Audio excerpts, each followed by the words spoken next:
Le Nouvel Esprit Public, Philippe Meyer, bonjour.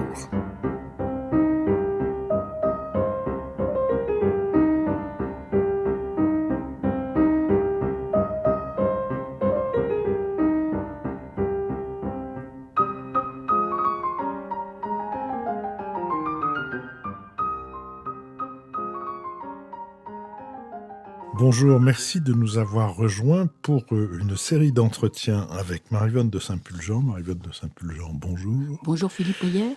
Autour de votre livre « La gloire de Notre-Dame », sous-titré « La foi et le pouvoir », paru aux éditions Gallimard, dans la bibliothèque illustrée, et en l'occurrence très bien illustrée, des histoires. Alors, je vous propose que nous commencions par le commencement, c'est-à-dire par l'histoire de Notre-Dame et par l'histoire de ce que Notre-Dame a eu pendant tout le long, depuis sa construction, et le conflit entre Maurice de Sully et l'abbé de Saint-Germain-des-Prés, le richissime abbé de Saint-Germain-des-Prés, Maurice de Sully, évêque, pas encore archevêque d'ailleurs, évêque. Ah non, là. Il n'est pas encore archevêque, il est seulement évêque de Paris.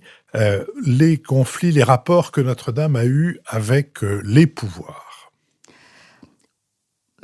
Je pense qu'il faut bien voir que l'érection, la construction de la cathédrale gothique par Maurice de Sully, d'abord coïncide avec la montée en puissance de la monarchie capétienne, d'une part, et d'autre part avec un très grand conflit médiéval entre la papauté et toute une série de grandes puissances, l'empereur germanique d'une part, les évêques locaux qui sont des grands seigneurs et des grands propriétaires féodaux, et les royaumes européens en général.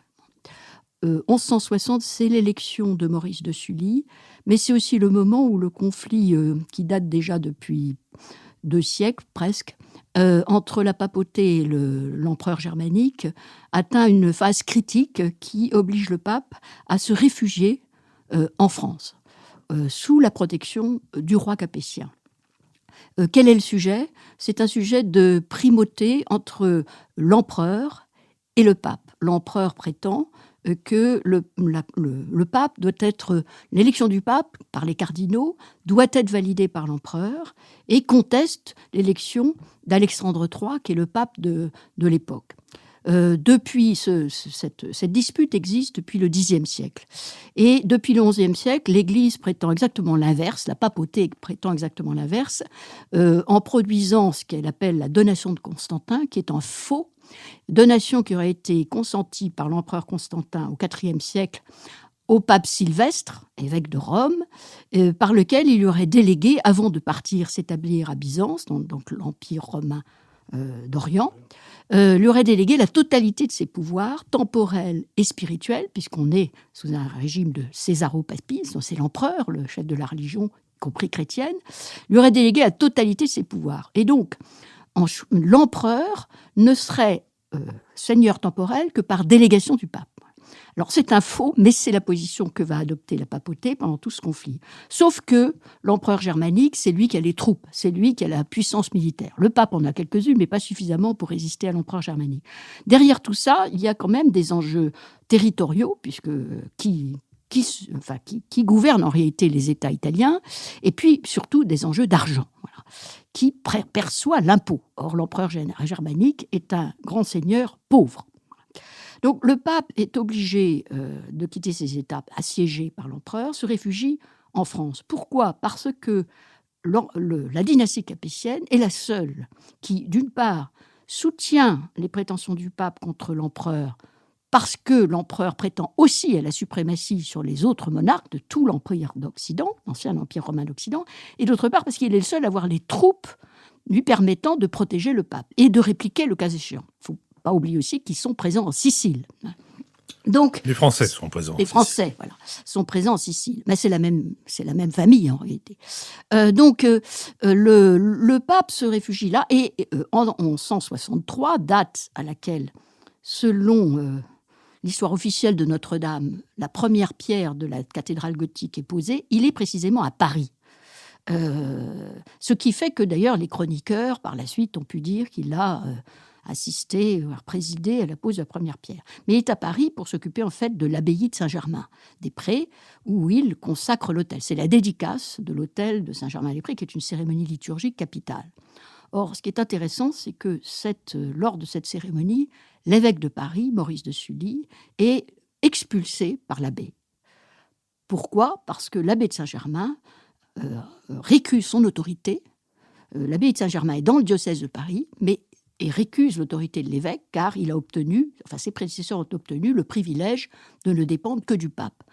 Cette situation ne justifie quand même pas l'expulsion de l'évêque, mais elle illustre une rivalité violente qui est elle aussi fondée sur des questions d'argent, puisque l'abbaye de Saint-Germain a une foire très puissante, la foire de Saint-Germain, et l'évêque de Paris, lui, perçoit les revenus d'autres foires, puisque, encore une fois, ce sont des grands seigneurs, ils perçoivent de la fiscalité, ils ont des territoires, sont des grands propriétaires fonciers, et évidemment, les deux foires sont rivales. Donc, ils ne s'aiment pas beaucoup, ces deux-là. Il y a aussi des rivalités intellectuelles, car les abbés sont des grands intellectuels, ils ont des écoles de formation des moines, et l'école Notre-Dame, les cathédrales aussi ont des écoles, et comme l'a très bien décrit Georges Duby, dans Le Temps des cathédrales, les écoles cathédrales, et singulièrement celle de Paris, sont en train de monter en puissance dans leur réputation intellectuelle et de l'emporter sur les écoles abbatiales. Voilà.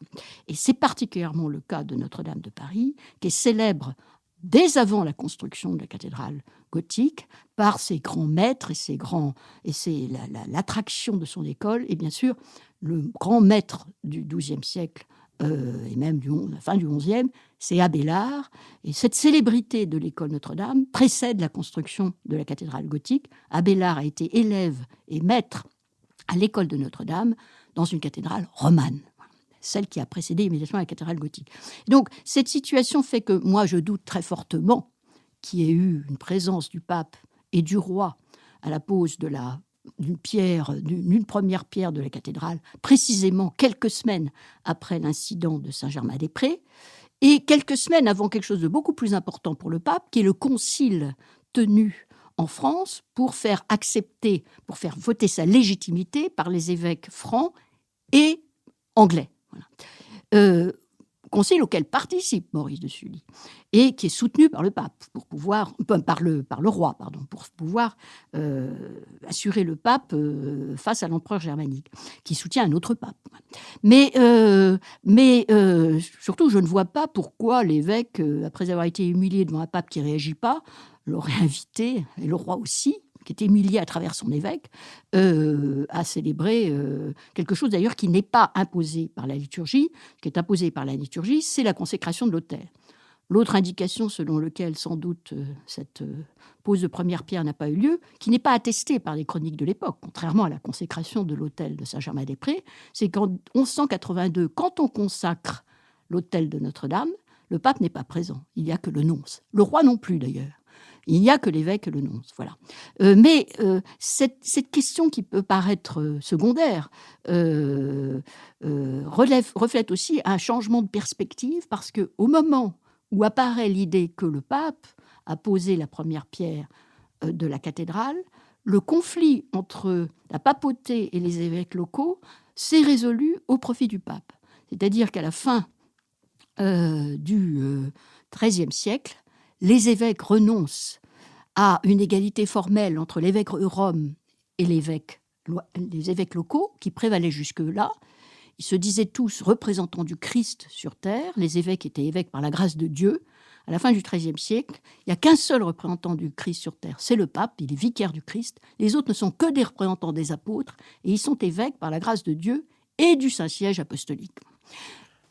Alors, donc, si j'ai bien compris, à l'origine, Notre-Dame est créée par la volonté seule de Maurice de Sully, évêque de Paris, en mauvaise position, mal soutenu par le roi, mal soutenu par le pape, et violemment combattu par un puissant confrère, si je puis dire, qui est l'abbé de Saint-Germain-des-Prés. Cette cathédrale, Maurice de Sully l'imagine pour renforcer sa propre autorité. C'est le premier enjeu de la construction de Notre-Dame. Oui, et il le fait de façon très spectaculaire parce qu'il va d'abord démolir une cathédrale romane en très bon état, ce qui n'est pas du tout l'usage de l'époque. C'est pas du tout ce qu'a fait Suger à Saint-Germain, à Saint-Denis, hein. Il a modifié son abbaye, mais il l'a pas démoli.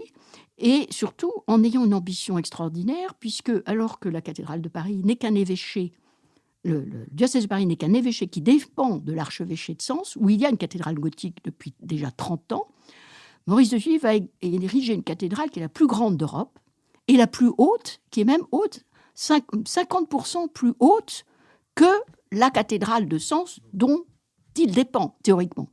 C'est une affirmation de puissance extraordinaire. Alors en fait, dans cette ambition d'affirmer la puissance du diocèse de Paris, il est soutenu par le roi, mais il est soutenu fortement intellectuellement par le roi, mais qui ne contribue pas du tout à l'érection de la cathédrale. C'est vraiment uniquement le diocèse qui va financer cette extraordinaire construction qui stupéfie le monde occidental et qui même doute que, vu son ambition, la cathédrale tiendra debout un jour. Et en réalité... Et en fait, le pari architectural a été tenu. Et d'ailleurs, les observations faites pendant l'incendie, quand la couverture a disparu, qui ont permis de mieux connaître la construction, montrent que cette audace est encore plus extraordinaire que ce qu'on pensait, car les procédés par lesquels les maîtres d'œuvre ont fait tenir cette voûte située à une hauteur incroyable sont des procédés extrêmement innovants qui ensuite ont fait école dans les cathédrales du XIIIe siècle. Est-ce qu'on peut en attribuer nommément la paternité ? Non, tous ces maîtres d'œuvre sont complètement anonymes. On ne connaît pas l'architecte, on ne connaît pas les artisans qui sont intervenus, on ne connaît pas les charpentiers qui ont inventé littéralement une nouvelle forme de charpente. À l'époque, ils ne signent pas, ils ne donnent pas leur nom aux œuvres. Il faut attendre le XIIIe siècle pour avoir le nom des deux maîtres d'œuvre qui interviennent pour créer les bras du transept. Combien de temps faudra-t-il pour que la cathédrale puisse accueillir des fidèles et pour que l'autel soit... Alors ça, c'est rapide, c'est 1182. Donc les travaux commencent certainement dès l'élection de l'évêque. Donc c'est en un peu plus de 20 ans, on érige le chœur, donc à cette hauteur extraordinaire. À partir de ce moment-là, on peut mettre l'autel. On le consacre et on démolit le chœur de l'église romane où avait lieu le culte jusque-là. En revanche, pour l'achèvement, la nef, la façade, et je ne parle pas des bras du transept, qui est plus les interventions intervenues sur la charpente, qui sera encore rehaussée au XIIIe siècle par rapport à la hauteur du XIIe, et bien ça, là, il faudra plusieurs décennies. Et d'ailleurs, le calendrier de construction de la cathédrale a été revu à l'occasion du travail sur la cathédrale incendiée. On connaît finalement assez peu de choses sur Notre-Dame de Paris. Et on a revu ce calendrier. Cela dit, grosso modo, c'est au milieu du XIIIe siècle que la cathédrale est véritablement achevée. La consécration de l'autel a lieu quand ? 1182. Et à ce moment-là, quels sont les rapports entre l'évêque de Paris et l'abbé de Saint-Germain ? À ce moment-là, ça n'a pas beaucoup changé. Il y a beaucoup d'autres ennemis à cathédrale, même à Notre-Dame, d'autres abbés. L'abbé de la montagne Sainte-Geneviève n'est pas tellement plus favorable. Quant à la rivalité avec l'abbaye de Saint-Denis, elle durera un temps extraordinaire, surtout après la mort de Suger, hein, qui est avant tout un homme politique. C'est le bras droit du roi. C'est lui qui a décidé de faire de Paris la capitale politique et de refaire la cathédrale politique. Et c'est aussi lui qui a doté la cathédrale romane. Donc là, l'abbé de Saint-Denis, en tant que bras droit du roi, est un ami de l'évêque de Paris. Ça n'est plus du tout le cas pour les abbés suivants. Est-ce qu'on peut dresser un inventaire de ce que l'incendie et surtout les travaux de restauration nous ont appris, partant d'une ignorance ou d'une méconnaissance de la construction de Notre-Dame et de ses particularités? On se posait des tas de questions depuis très longtemps et depuis notamment la période de Viollet-le-Duc. On se demandait par exemple si les arcs-boutants de Notre-Dame étaient là depuis le départ ou s'ils ont été ajoutés par la suite, question très importante pour savoir s'il était nécessaire pour la statique de la cathédrale, qui a cette caractéristique par rapport à d'autres cathédrales gothiques d'avoir, si je puis dire, triple ceinture pour garantir la stabilité. Il y a à l'intérieur, il y a des tribunes qui font d'ailleurs que la cathédrale est plus sombre que des cathédrales gothiques sans tribunes. Il y a des contreforts à l'extérieur, il y a donc ces fameux arcs-boutants.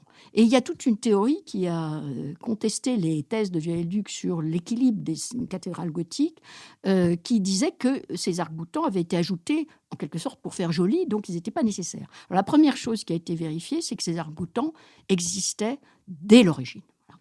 Ils ont été modifiés de façon avec cette silhouette extraordinaire. Ce sont des arcs-boutants qui ne sont d'une seule volée sur toute la hauteur de la cathédrale, qui font d'ailleurs cette élégance particulière et très reconnaissable de Notre-Dame de Paris, mais ils existent depuis le début. La deuxième chose qui a été, alors pour le coup, une découverte, c'est le fait qu'on savait que les pierres de la cathédrale étaient armées, c'est-à-dire avaient du fer à l'intérieur pour conforter les murs. Mais on n'imaginait pas que... on a découvert que ensuite il y avait des agrafes en fer qui avaient solidifié encore les murs à la hauteur de la charpente. Et ça, on l'a découvert parce que la charpente a disparu. Et ça, c'est une technique totalement innovante, comme d'ailleurs les arcs-boutants, à l'époque où cette cathédrale est érigée. Et c'est une technique qui a été ensuite utilisée dans les cathédrales plus tardives.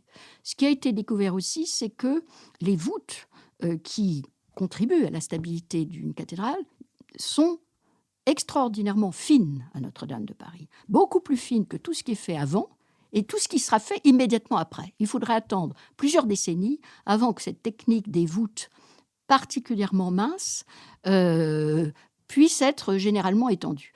Et donc ça, c'est une innovation encore plus étonnante, étant donné que beaucoup de maîtres d'œuvre par la suite n'ont pas osé courir le même risque. Et on voit que c'est une innovation utile, puisque même sous la pression de l'incendie et la chute de la flèche, ces voûtes ont résisté, sauf sur le trajet direct de la chute de la flèche. Voilà, ensuite, il y a des détails qui ont été aperçus. L'autre chose aussi, c'est la forme des fermes de la charpente est une forme totalement neuve aussi, mais ça, c'est plus tardif, puisque la charpente qui a brûlé, c'est une charpente 13e. Marie-Vonne de Saint-Pulgent, je vous remercie. Je vous propose que nous nous retrouvions la semaine prochaine pour la suite et pour nous rapprocher progressivement du moment de l'incendie puis de la restauration. Merci.